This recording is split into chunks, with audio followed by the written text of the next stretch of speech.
우리 수업 시작해 보도록 하겠습니다. 우리 오늘 수업 뭐라고 나와 있어요? 조선의 칼을 찬 선비, 바로 남명조식 배울 시간입니다. 자, 조선의 실천하는 양심, 누구라고요? 남명조식. 네, 조식 선생님입니다. 남명조식.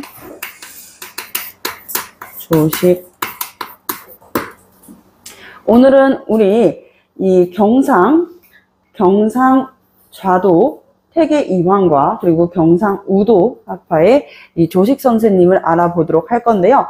그 전에 이분이 뭐 한 분인지 알아봐야 되지 않겠어요? 그죠? 그래서 조금 역사를 이해하지 못하면은 이 흐름을 이해할 수가 없어. 그래서 선생님이 조금 설명을 더 붙여드릴게요. 여러분들 고려 말에 마지막 개혁 정치 군주가 누구였는지 기억나요? 공민왕이죠. 네, 공민왕이죠. 네, 공민왕이었습니다. 이 공민왕께서 당시에 이제 원의 간섭기였는데도 불구하고 원나라를 밀어내고 그리고 명나라가 다시 중국을 되찾아올 것을 어느 정도 예견하셨나봐. 그래서 새로운 학문을 연구하는 신진사대부라고 하는 학파를 등용합니다. 왜 등용을 했냐? 고려는요, 국교가 뭐였어요? 고려의 국교는 그렇지, 불교였어요. 그래서 신진이라는 것은 새로운 학문이야. 새로운 학문, 이전에는 없었던 새로운 학문을 배운 이 선비들을 데리고 오게 되는데, 그 새로운 학문이 무엇이었냐? 유교의 한 갈래였던 성리학이다. 자, 성리학은요, 인간의 본성은 곧 우주의 이치다 라고 하는 학문입니다. 인간의 본성은 곧 무엇이다? 우주의 이치다. 그래서 우리가 이것을 성이학이라고 부르는 것이에요. 성이학이라고 부른다. 아시겠죠? 성리학에서 특히 이제 유교 사상에서 형이상학적으로 반복적으로 강조하고 있는 것이 있었는데, 그것이 무엇이었냐? 일단 유교에서 강조하는 것은 인의 예지죠. 어질 인, 그리고 정의할 때 의, 예절할 때 예, 지혜할 때 지입니다. 인의 예지를 강조하고, 그리고 이 성리학에서는 충신, 신하가 임금한테 충성하는 것, 그리고 두 번째는 효도, 가족에게 잘하는 것. 인의 실천에서도 이야기했었죠. 우리 공자 배웠었잖아요. 인의 실천에서도 마찬가지로 일단 이 인의 의무를 깊게 하기 위해서는 어떻게 해야 된다 그랬어요? 스스로 공부하고 마음을 수양하고 넓어진 이 인의 의무를 가족들과 함께 나누면서 그 다음에 국가로까지 뻗어져 충성으로 나갈 수 있다. 그 이후에는 전 세계적으로, 범세계적으로 나갈 수 있다. 인의 순차성에 대해서도 이야기를 했었죠.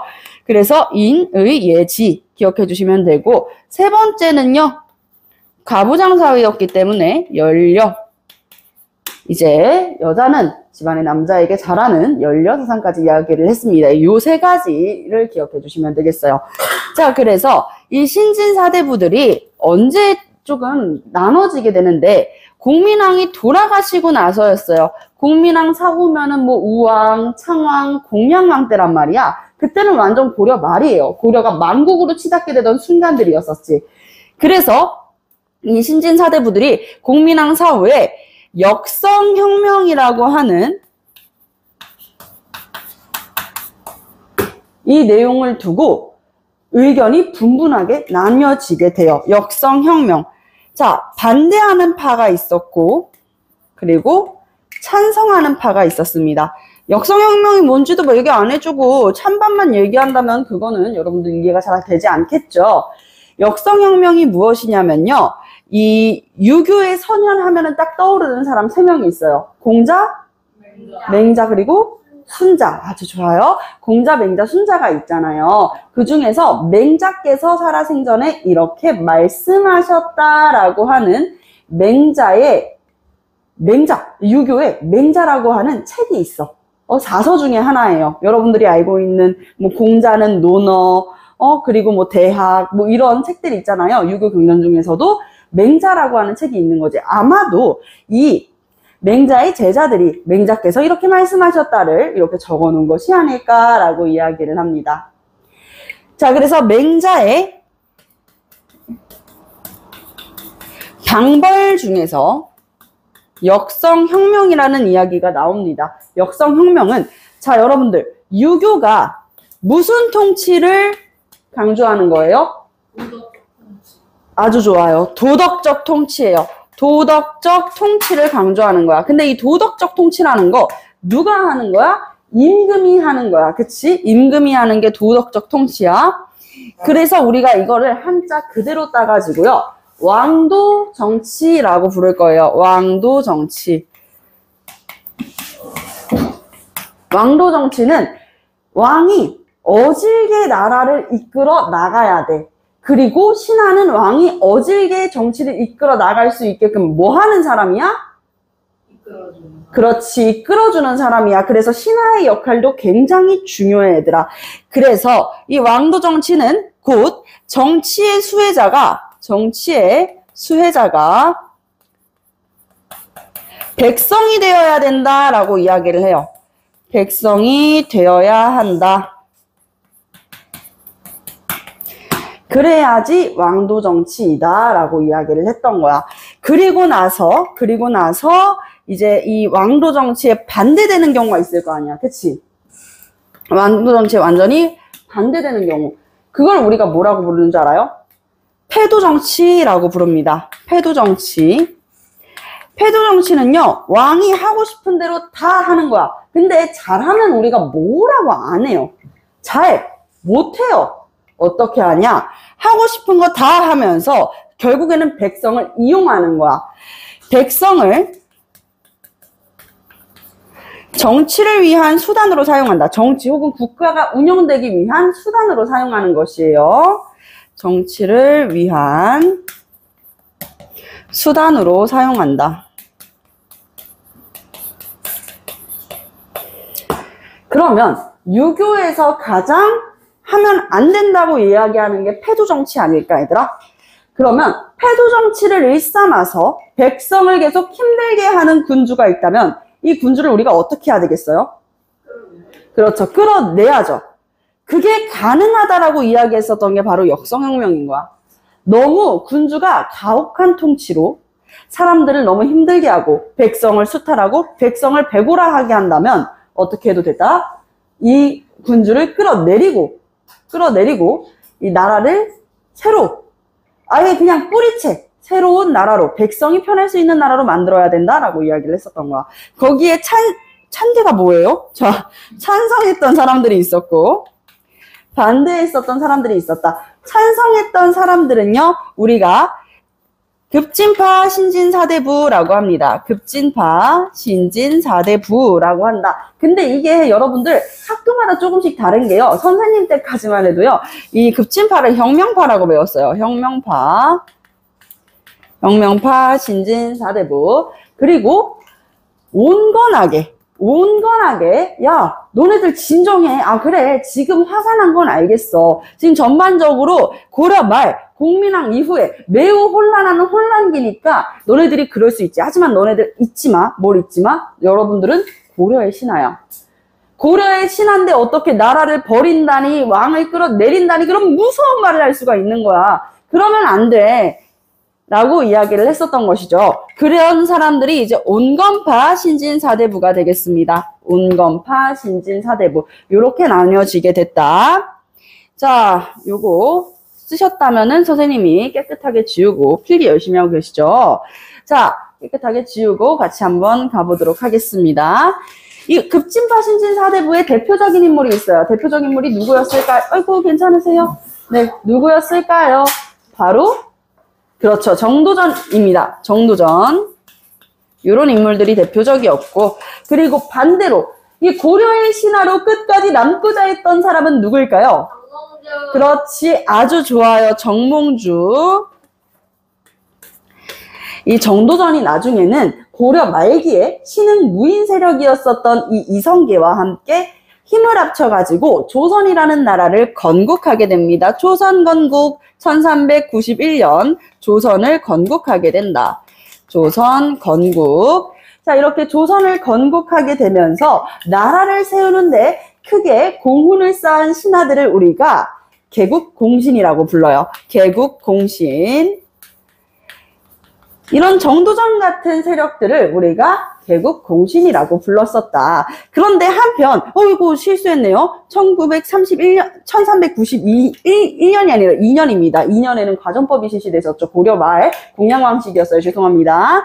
자, 이렇게 조선이 건국되고, 이때 조선이 건국되기 딱 직전에 신흥 무인 세력이었었던 훗날의 태조, 조선의 태조가 되는 이성계의 5번째 아들이 있어. 5번째 아들 누구였을까? 5번째 아들 누구였을까? 이방원. 아주 좋아요. 이방원. 네, 이방원이었었는데, 이 이방원이 온건파 신진 사대부들 중에서도 완전 브레인인 이 정몽주를 회유하고 싶은 거야. 그래서 이제 뭘 보내요? 시를 한 편 보내게 되죠. 그 시의 제목은? 그렇지, 하여가가 되겠습니다. 자, 하여가를 정몽주한테 쓱 보내게 되는 거예요. 이런들 어떠하며 저런들 어떠하리, 만수산 드렁치기 얽혀진들 어떠하리. 우리도 이처럼 얽히설키 얽히어져 1만년을 누리리라 라고 보낸 거야. 이 내용은 무슨 뜻이냐? 야, 몽주야, 우리 그러지 말고 고려의 신하 말고 조선의 신하 하자. 고려의 신하나 조선의 신하냐, 뭐 다를 게 없어. 그러니까 우리 그냥 조선의 신하가 같이 돼가지고 이 조선이라는 나라에서 태평성대를 한번 누려보자꾸나, 이렇게 이야기를 한 거예요. 근데 여기에는 살짝 칼이 들어있습니다. 말끝에, 이 혀끝에 칼이 있어. 뭐냐면 거절은 거절한다 라는 내용인 거야. 이거 우리가 세 글자로 뭐라 그래요? 답정너라 그러죠. 답은 정해져 있다 이거야. 절대 거절하지 말라 이거야. 그래서 이 하여가를 정몽주한테 쓱 내밀게 되는데, 정몽주 역시 온건파 신진사대부의 괜히 브레인이 아니죠. 이 하여가에 대해서 답신을 보내게 되는데, 그 답신이 뭐예요? 그렇죠. 단심가가 되겠습니다. 내 마음은 일편 단심이야 라고 이야기를 했었던 거야. 내 마음은 일편 단심. 뭐라고 이야기를 했었냐? 이 몸이 죽고 죽어 100번 고쳐 죽어 백골이 진토되어 넋이라도 있고 없고 임향한 마음이야 가실 줄이 있으랴. 무슨 뜻이에요? 싫어야 두 글자로 한마디로 싫어. 조선의 신하 하라고? 아니 난 싫은데? 싫어. 그러면 어떻게 해요? 싫어. 이런, 어떻게 내가 분명히 거절하지 말라고 했거늘, 답은 정해져 있었거늘, 결국에는 이제 선주교에서 정몽주가 죽게 되고 온건파 신진사대부들의 비상이 걸려버리고 마는 것입니다. 비상 문제집도 있죠. 자, 까르륵. 자, 그래서 이렇게 좋아한다고? 기분 좋은걸? 자, 어쨌든 이 정몽주가 결국에는 사사되면서 이제 온건파 신진사대부들의 비상이 걸리게 되고, 이들이 다 어디에 들어가 살아요? 이제 조선이 건국되는 거는 얘들아, 그냥 시간 문제야. 기다리고만 있으면 조선 건국될 거야. 그러니까 어떻게 하자고? 우리 숨어 살자고. 어디로 가요? 산으로 들어가서 숨어 살아요. 우리가 이것을 낙향이라고 하는데, 향촌사회로 숨어 들어가지고 이들은 학문을 연구하는데 몰두합니다. 학문을 연구하는데 몰두하게 된다. 어떻게 분필이 잘 안 써지는 것 같기도 하고. 자, 이렇게 학문을 연구하게 되는데, 그리고 나서 이들이 나중에는 뭐가 되는 거예요? 선비사자에다가 숲을 림자를 써서 사림이라고 하는 세력으로 부르게 되는 것입니다. 조선 건국 이후에는 이 온건파 신진사대부들을 우리가 뭐라고 불렀다고? 사림이라고 불렀다고. 선비사에 숲을 림자, 아시겠죠? 자, 그리고 이렇게 조선에서 개국 공신인 사람들은 당연히 중앙 정치를 어떻게 했을까? 주도했겠지, 얘들아. 장악했겠지. 그래서 이 개국 공신들이 중앙 정치를 주도하게 된다. 근데 여러분들, 이 권력이라는 것은요, 한번 맛보면은요, 절대 잊을 수 없는 달콤한 맛이거든. 응? 권력이라는 게 원래 그래. 어떤 독재자가 처음부터 독재할 마음으로 독재를 하겠니? 물론 그런 독재자도 있습니다. 하지만 대부분 우리 역사를 돌아보면 독재자들은요, 처음부터 독재를 할 마음은 없었던 사람들도 많아요. 이들도 마찬가지야. 처음에는 좋은 마음으로 조선을 건국하고 나서 딱 이렇게 중앙 관직 자리를 차지하고 중앙 정계를 딱 장악하게 되니까요. 뭐 하고 싶은 거야? 이 좋은 자리를 나의 아들 그리고 나의 손자에게도 물려주고 싶은 거야.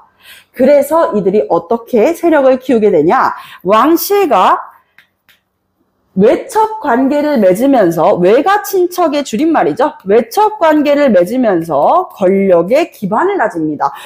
선생님, 정도전이 그랬을 리가 없잖아요. 맞아요. 정도전이 그랬을 리가 없지. 정도전은요, 이 성리학에서 이야기하고 있는 이 세 가지, 충신, 효도, 연력까지 굉장히 중요시했었던 사람이야. 인의 예지를 속 깊이 새기고 있었던 사람이란 말이야. 근데 이 정도전은요, 아쉽게도 조선 건국 초기에 결국에는 사사됩니다. 누구에 의해서? 태조 이성계 때. 이성계가 아니야, 얘들아. 이성계는 정도전을 정말 좋아했어요. 개국 파트너로서 정말 인생의 절친으로 생각을 했었단 말이지. 그런데 이 정도전은 무슨 나라를 추구했었냐? 성리학에서는 왕이 도덕적 정치를 할 수 있게 하기 위해서 뭐가 중요하다고 그랬어? 신하의 역할이 중요하다고 했었죠. 신하의 역할이 중요한 거예요. 그래서 정도전은 조선이라는 나라를 신권 중심의 나라로 생각을 했었어. 그러니까 이제 이성계의 5번째 아들인 이방원이 머리가 획 돌아버립니다. 야, 왕의 권한보다 신하의 권한이 더 강한 나라가 어딨어? 세상에 그런 나라가 어딨어? 라고 이야기를 하면서, 그럼 그게 정치의 나라지 이씨의 나라야? 라고 이야기를 하는 거예요. 그래서 결국에는요, 이 정도전은 태조 이성계의 5번째 아들 이방원에 의해 가지고 또 제거됩니다. 1차 왕자에 난 당시였습니다. 자, 그리고 여러분들 한번 볼게요. 이 외척 관계를 맺으면서, 모든 사람들이 다 그랬다는 건 아니지만 외척 관계를 맺으면서 점차 권력을 키워갔던 세력들을 우리가 훈구라고 부르게 됐습니다. 훈구 세력들이었다. 자, 그러면요, 여러분들 어때요? 훈구 세력, 외척 관계를 맺으면서 계속 권력의 기반을 다지려고 하는 사람들과 낙향해가지고 현촌사회에서 계속 성리학과 학술을 연구하는 사람들, 결이 같아요? 같은 신진사대부지만 조금 다르죠. 그래서 이들은 나중에 정계에 둘 다 진출하게 된 다음에부터는 대립하게 됩니다. 여기까지 이해되셨을까요? 이해가 되셨다면은 선생님이 카메라를 조금 더 옆으로 옮긴 다음에 촬영을 해보도록 할게요. 자, 여러분들 계속 이어서 나가보도록 하겠습니다. 그래서 선생님이 지금부터는 조금 어렵지 않게 조선사를 팍팍 치고 나갈 거야. 얘들아, 금방 따라올 수 있고요. 여러분들이 이걸 알아야지 이 조선의 양심, 남명, 조식 선생님에 대해서도 제대로 알 수 있어요. 태정, 태세, 문단세, 태정, 태세, 문, 단, 세, 예, 성. 그 다음 뭘까요? 연, 또, 중, 인, 명, 선. 자, 밑에 있는 묘호 한번 쫙 치고 갈 거야. 논술 시간인데 역사하니까 좋지?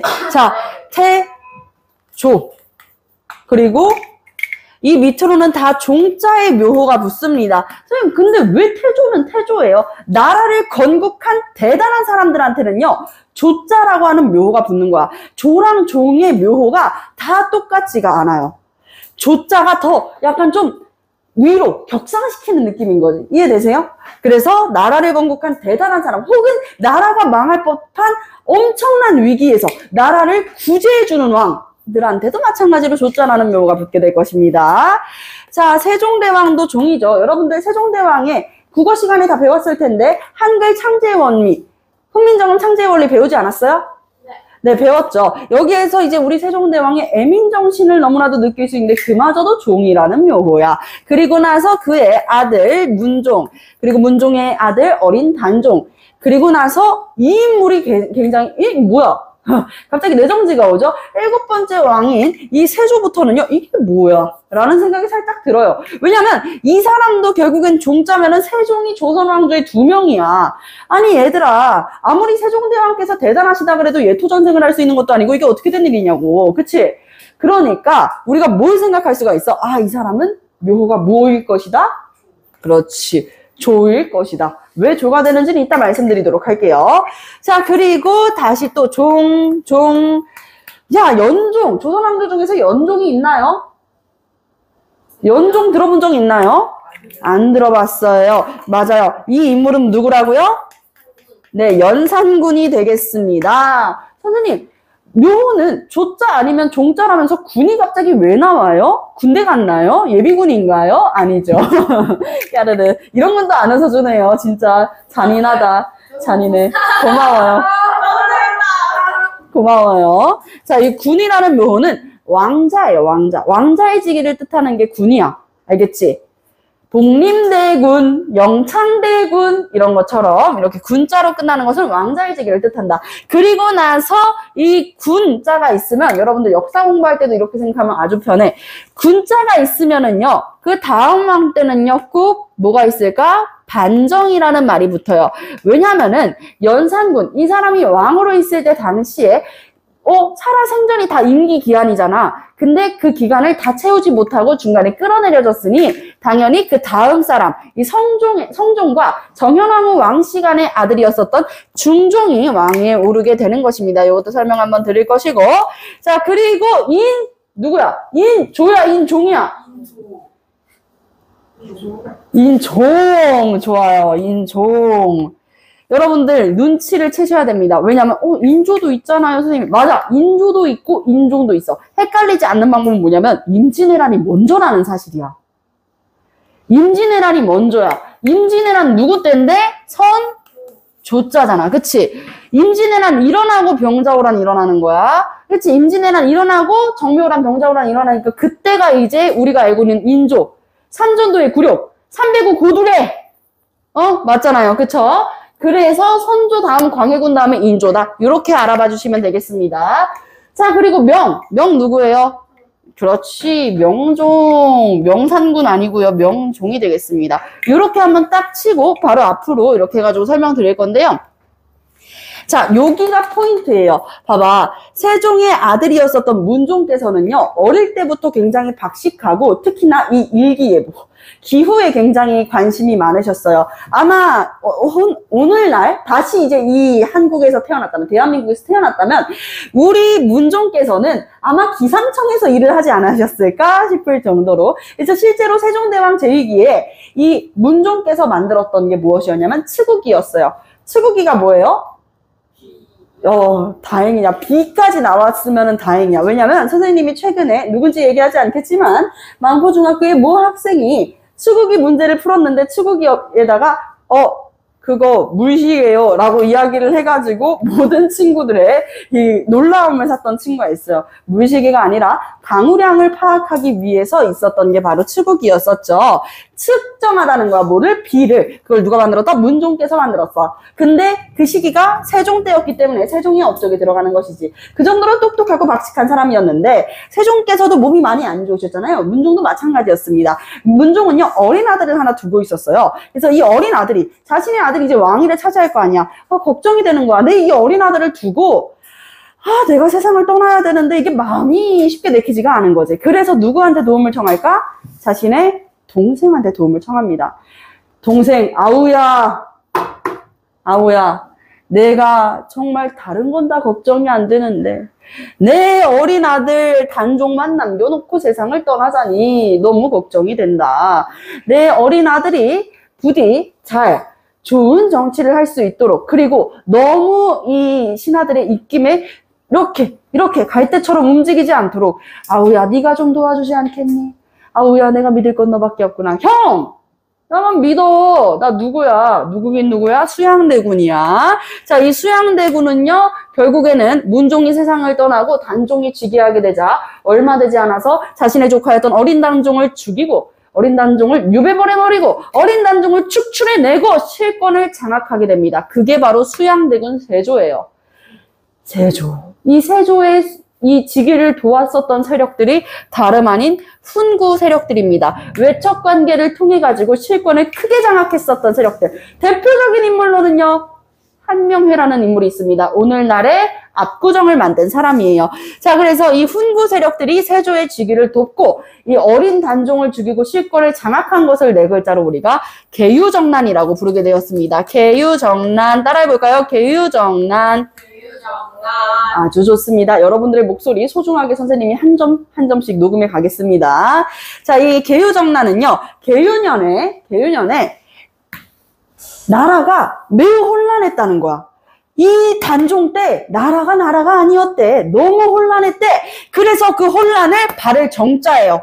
우리 이번에 시험 문제에서도 한문 문제에서 나왔죠. 회끝기 문제. 그쵸? 어떻게 알고 있는지 모르겠어. 이 사람은. 그치? 자, 이 발을 정. 혼란을 바로잡다라 그래가지고 계유정난인 거야. 에? 선생님, 진짜 그러면은 단종 땐 그렇게 혼란했어요? No. 그렇게 혼란하지 않았어요. 하지만 역사는 누구의 서술이에요? 선생님도 역사를 오랜 시간 공부했지만 역사는 결국에 강자의 서술이에요, 여러분. 아시겠죠? 그렇기 때문에 세조가 결국 실권을 장악한 우승자잖아. 그치? 승리한 사람이잖아. 그래서 어린 단종을 죽였었던 이것을 계유정난이라는 이름으로 어떻게 한 거예요?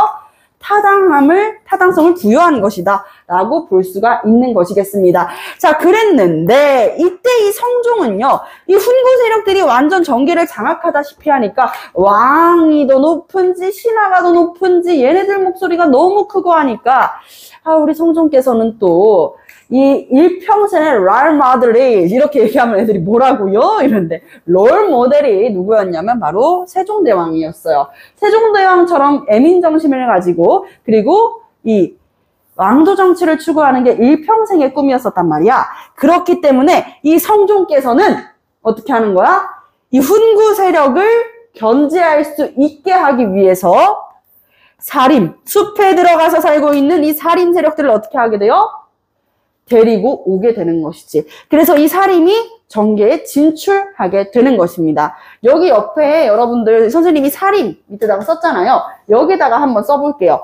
사림 세력들은 있잖아, 얘들아. 사림 세력들은 중앙 정치에 바로 들어온 게 아니야. 그럼 어떻게 정치에 참여할 수 있게 됐냐? 필기하고 계시죠? 바로 3사라고 하는 언론기구를 통해 가지고 등용이 됩니다. 3사라고 하는 언론기구를 통해 가지고 등용이 됩니다. 사헌부, 사관원, 홍문관이라고 하는 언론기구가 있어요. 사헌부, 사관원, 홍문관이라고 하는 언론기구가 있다. 아시겠죠? 언론기구의 역할이 뭘까요? 언론기구는 왕권 강화의 기반이 되어주는 기구일까요? 아닙니다. 왕권 강화의 기반이 되어주는 기구는 예를 들면 승정원이라든지 왕의 비서기관인 승정원이라든지 아니면은 의금부 같은 특별사법기구, 왕 명에 어긋나는 일을 하거나 아니면은 반역을 꾀하는 자를 처벌하는 특별기구인 의금부 같은 곳은 왕권을 강화하게 해주는 기구이지만 이 3사의 언론기구 같은 경우에는 왕권을 견제하는 기구예요.